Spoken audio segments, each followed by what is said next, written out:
आउज़ुबिल्लाहिमिनश्शैतानिर्रजीम बिस्मिल्लाहिर्रहमानिर्रहीम। Dear students, अस्सलामु अलैकुम वरहमतुल्लाह।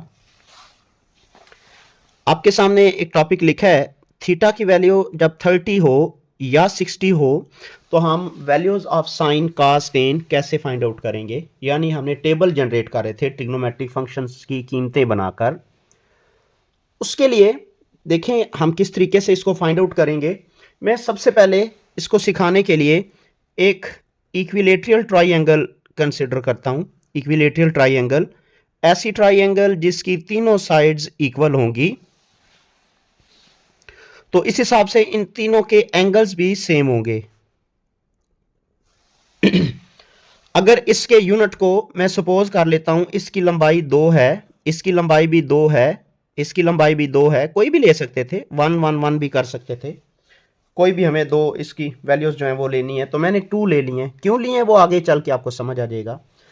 तो इट मीन यहां पर भी 60 डिग्री है और यहां पर भी 60 डिग्री है और यहां पर भी 60 डिग्री है। तो अगर मुझे थीटा 30 डिग्री फाइंड आउट करना है तो उसके लिए हम एक काम करते हैं। मैं यहां पर एक ये परपेंडिकुलर ड्रॉ कर रहा हूं और परपेंडिकुलर ड्रॉ करने से क्या होगा, ये 90 डिग्री हो जाएगा, ये 30 डिग्री आ जाएगा, क्योंकि हमने हाफ इक्विलेटरल ट्राइंगल थी ना, इस वजह से यहां पर परपेंडिकुलर ड्रॉ करने से एंगल बाइसेक्ट भी हुआ है और ये लंबाई सामने वाली जो साइड है ये भी बाइसेक्ट हुई है। अब इसके बाइसेक्ट होने से ये 1 हो जाएगी और ये लंबाई भी 1 हो जाएगी। 2 की बजाय टोटल 2 थी, तो चूंकि हाफ की है तो ये भी 1 होगी और ये भी 1 होगी। तो अब अगर मैं इस ट्राइंगल को राइट एंगल की फॉर्म में लिखूं तो कुछ इस तरह से मैं लिखूंगा। देखें, मैं यहां पर ये लंबाई बना रहा हूं और एक ये लंबाई बना रहा हूं और एक ये परपेंडिकुलर ड्रॉ कर रहा हूं। तो ऊपर पहला स्टेप तो हमने क्या ले लिया, इक्विलेटरल ट्राइंगल ली। उसमें से जो हमने इसको कट ऑफ किया, तो मैं यहां पर अभी देखें यहां पर 30 डिग्री लिखता हूं। मुझे पता है एक 30 डिग्री था, तो यहां पर जब मैंने परपेंडिकुलर ड्रॉ किया तो ये 90 डिग्री था। 90 डिग्री यानी ये वाला हिस्सा, इट मीन ये वाला हिस्सा जो है ये मेरे पास 60 डिग्री है। यहां पर एंगल कितना है जी, 60 डिग्री। अब अगर मैं इसको राइट एंगल का नाम ट्राइंगल बनाना चाहूं तो मैं इसको लिखता हूं ए, इसे कहते हैं जी बी और इसे कहते हैं सी। ये याद रखिएगा, जो बी वर्टिक्स है उसके सामने की लंबाई को हम स्मॉल बी कहेंगे और ए के सामने वाली लंबाई को स्मॉल ए कहेंगे और सी की सामने वाली लंबाई को हम स्मॉल सी कहेंगे।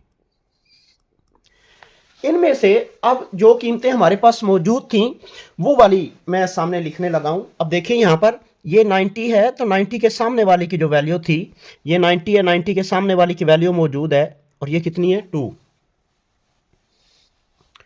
और उसके बाद जो 30 के सामने वाली है, यानी 30 के सामने वाली, इसकी लंबाई भी पता है कि ये कितनी है जी 1। अब अगर मुझे ट्रिग्नोमेट्रिक फंक्शन की कीमतें चाहिए तो मेरे पास कीमतें किस तरह से होती हैं।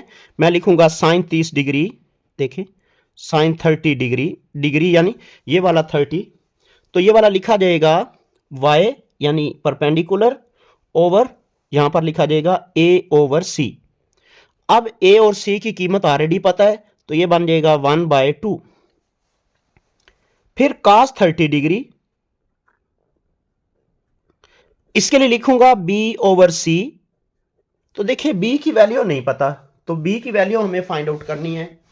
तो b की वैल्यू फाइंड आउट करने के लिए मैं क्या करता हूं, इस ट्राइंगल में आता हूं और लिखता हूं इन राइट एंगल ट्राइंगल,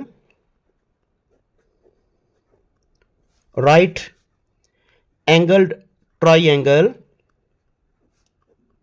और नाम क्या है A B C.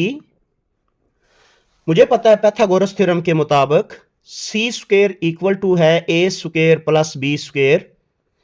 C square का मतलब 2 का स्क्वायर यानी 4, ए का स्क्वायर यानी 1 का स्क्वायर 1 और ये बी का स्क्वायर उसी तरीके से।